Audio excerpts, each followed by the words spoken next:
So many people, young girls, boys, teachers, scholars, they were beating everybody. In front of my eyes, I'm seeing people being beaten. I'm seeing fathers are being beaten in front of their very young daughters. Their young daughters are treated so ill in front of their fathers, in front of their brothers. When I was looking at police officers, there was no kindness on their faces. But a lot of people in power, they say that we are not the only power. If you say you don't have power, then what are you enjoying? I was reading on social media people sympathizing with me. I want to tell them, don't sympathize. Let's gather more. Let's join more. Let's march again. If they stop this march, they couldn't stop. You understand, Shazib? They could not stop it. Pakistan is a strange country where if you are preaching violence and extremism, you often get protection by the state. But if you're a peace activist, you can face a lot of hardship, including violence yourself. This is a sense that has prevailed in the country over the last several decades. Last Sunday, we witnessed an example of this when a small group of peace activists was attacked by police in front of the press club in Karachi. They were trying to take out a peaceful protest calling for harmony, multiculturalism, respect for human rights. At the same time, an extremist group by the name of the TLP also wanted to hold a protest at the same time, same place, in opposition to the peace march. The government did try to negotiate between the two sides so that there is no potential clash. And in the end, the government failed.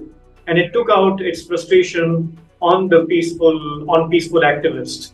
Now, the TLP, which wanted to derail this effort, seemed successful because they did cause violence. They have a history of committing violence, track record of attacking police, attacking people, calling for ordinary Pakistani Muslims to be killed in the name of blasphemy. And on that day, on Sunday, we saw how the TLP party, along with the government and the police, created a lot of violence through their incompetence. They attacked peaceful activists, including women, writers. Among them was an artist, a musician, Saif Samejo. Saif Samejo is somebody who has inspired a lot of people in Sindh, especially the younger generation in universities and beyond, through his music, preaching the poetry of Shah Latif, preaching harmony, tolerance, and against religious extremism. But on Sunday, we saw through social media feeds how he was treated besides other activists. He was beaten up. And we could see the policeman basically taking out a lot of frustration and anger on people like him. He joins us now on Dawn English. Saif Samejo, thank you so much for taking the time to speak to us about this. Can I just start by asking you, you are somebody who talks about peace and harmony, but on that day we all saw how you were treated by the police, which is supposed to protect you. How did it make you feel? What was going through your mind as you were being beaten up by police? Thank you, Shazib. I mean, this question is, I often ask myself at that time too, when I was in a police mobile after I was beaten. So many people, young girls, boys, teachers, scholars, they were beating everybody like elephants running on the grass. This is how they were beating everyone. The police. The police, and of course there were 15, 16, 20 more people too in civil dress, and we do not know who were there. And it was unfortunate. I was not angry at all. I was emotional, yes, because in front of my eyes, I'm seeing people being beaten, and I'm seeing fathers are being beaten in front of their very young daughters. Their young daughters are treated so ill in front of their fathers, in front of their brothers. So it was not an easy thing. I was very emotional, and honestly, I wanted to just make these police officer understand. Just come in your senses. You are just being so senseless. Come in senses. I wish somebody could hug them and tell them this is not, you should treat people. This is not the way. The people who come not only for themselves, who come for your children too, who have come for you too, against against the thought that will destroy everything, this whole social fabric. So I was not angry at all when they put me in mobile. They were chanting very aggressive, one typical religious party slogans. They were very aggressively chanting those slogans on me. The policemen were shouting slogans which Yeah, are yeah, yeah. associated with the extremist religious party. Yeah. They were treating us like this. They were told probably by some of the group or somebody among this police that we are dead people. We deserve that treatment. So Now, you are somebody who, I mean, you are a celebrity for our people. You are recognizable. Did the policemen know who you were, or could they say, well, we didn't know. There were a bunch of protesters, and we just were ordered to put them in the police van. many of them know, many officials know we are going, and some talk to me too, and because they put me in a trap before they, made us cross two barriers with very minimal resistance, because we were surrounded by police and police mobiles. Where we will take, these people? We were not ready for this. We were so calm, we were so polite, and we thought we may speak and we'll tell government the demands are very simple. We just did not know that they will just, come this way. They were so aggressive, and they just begin to beat. They did not listen. At So first it part, sounds like this police action was premeditated. It's not yes, like yes. it's not like that some of the your protesters became aggressive and the police was reacting to it. They had planned that they will take on peaceful protesters, and maybe it was about just teaching civil society a lesson. I'm a musician. I write lyrics too. I compose songs too. When I look at anything, I see it in too many directions, with too many different ways. When I was looking at police officer, there was there was no kindness on their faces. They were not ready to talk. They were in a complete mood to beat us. And I am at least thankful that nobody just died there. Because the way they were beating Jami Chandio, Bakshal Thalo, so many other girls, I don't know their names, so many other gentlemen, lawyers, common students, teachers, they were so ruthless, Shazib. I cannot tell you. Like So you I'm unable to sleep. Like if I'm sleeping, these voices are not making me sleep. I'm just getting up. know, I mean, it is a traumatic experience to go through firsthand. We see this frequently in Pakistan, police behaving this way with protesters. But I think it's different when you experience it yourself, right?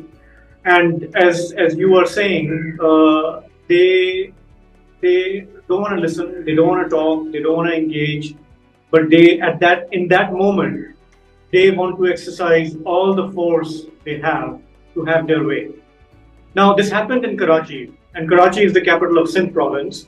Sindh province is being ruled by Pakistan People's Party for last 15 years.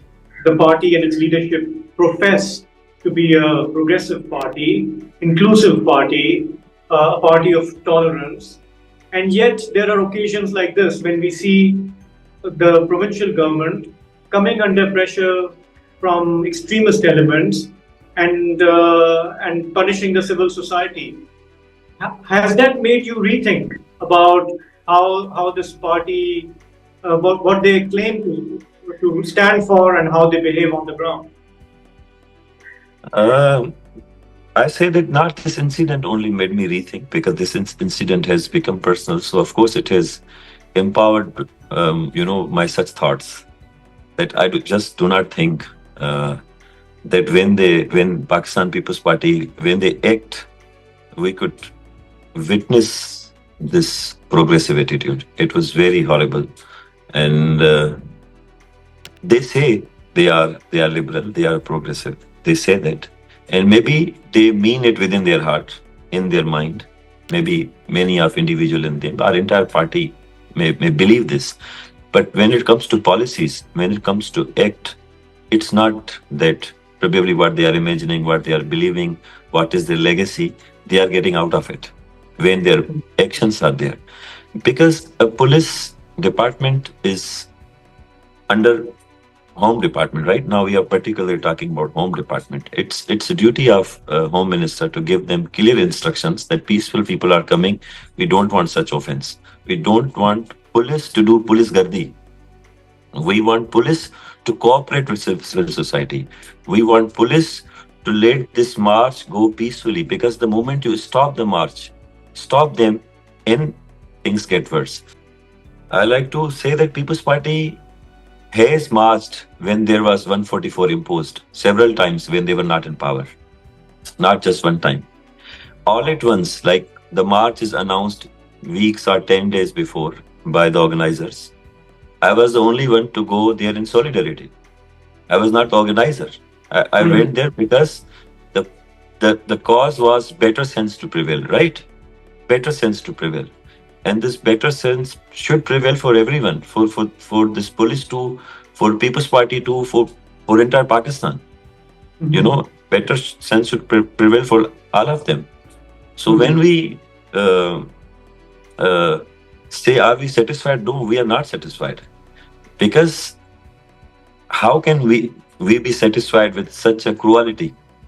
And I also hear this press conference when saying that we have imposed 144, and we stop everyone not to march. Like, if you look at Karachi, if you look at Karachi Art Council, concerts are going on. It's also public place. If you look at Mazar-e-Qaid, you will find it open. Thousands of people were there. Like, you can get footage. You can see outside of Mazar-e-Qaid, one particular party marching there. If you see Madam Sharmila Faruqi doing, march or walk or something with some 50, 60 people. So it is not like over there. There is no any 144. Entire city was opened, moving. Everything was happening. Nothing. It was just there, and we were very few people. They stopped people at every corner. We were not so many people. Police were 4, 5 times more than us. More than us. And secondly, if they say, for example, if they say there is TLP will attack you, I hear that too in circles. It is your job to stop them. Secondly, when any political party, any group has more power than state, they should be banned. Government should have engaged some serious people from government, and they could have spoke to personally to the organizers that these are the serious conditions and you should not do it.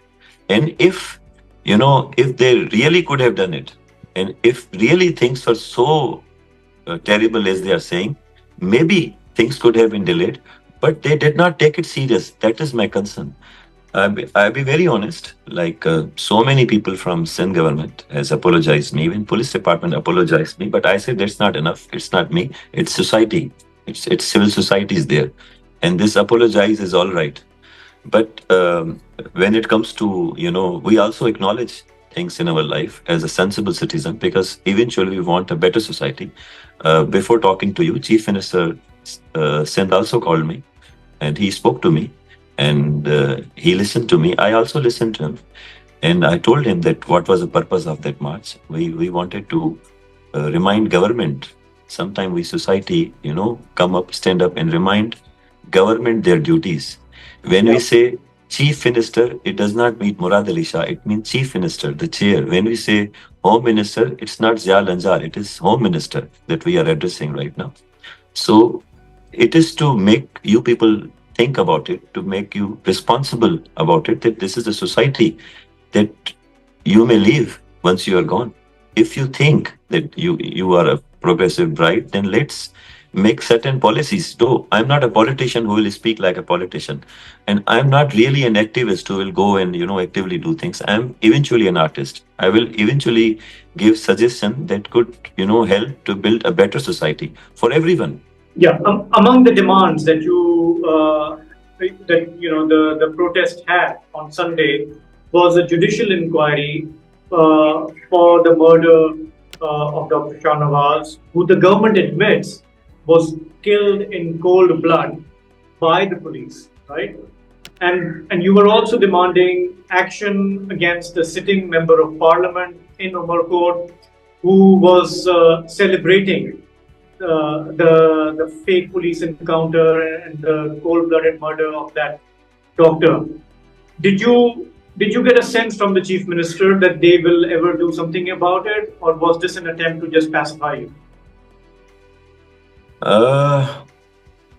Chief Minister said that sit with us and we will explain you the entire situation. This entire civil society should sit with us and we will explain you this. But if you ask me personally, I am less hopeful, but I also keep a little amount of hope in my life. I'm not just a person who just surrendered. And I even just don't, really believe that if this is the government will do it, and if you think I will, on my personally basis, I will really depending on government to do anything, then I say no. But I want government should do for society, for a better society. They should do. Individually, I am not so hopeful, but for a better society, they should do. They must do, because I reminded them that Motarma Benazir Bhutto, Nusrat Bhutto, has faced very similar thing. When I see a lot of women, their shirts were, from there, cannot even say that. Yeah. We have seen same situation of Begum Nusrat Bhutto. There is a picture. I saw Romesa defending, fighting, stopping the police not to hit my father. I was just there to see all this. So many other girls were there who were, beating up. I explained all this to Chief Minister. Yeah. But I wish that better sense should prevail, because I wanted to tell them this is not your legacy.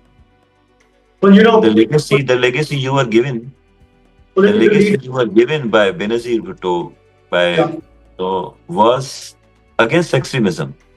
Yeah. And when you leave, what legacy you will leave? To stand against civil society and peaceful citizens. I mean, at the end of the day, citizens will hold their elected representatives accountable. They can't hold intelligence agencies and maybe the military personnel accountable in the same way. So the expectation of citizens is from the elected government: either take responsibility or step aside if you don't have the power. But listen, thank you very much for taking the time to talk to Dawn English. Stay safe and hope to speak to you again soon.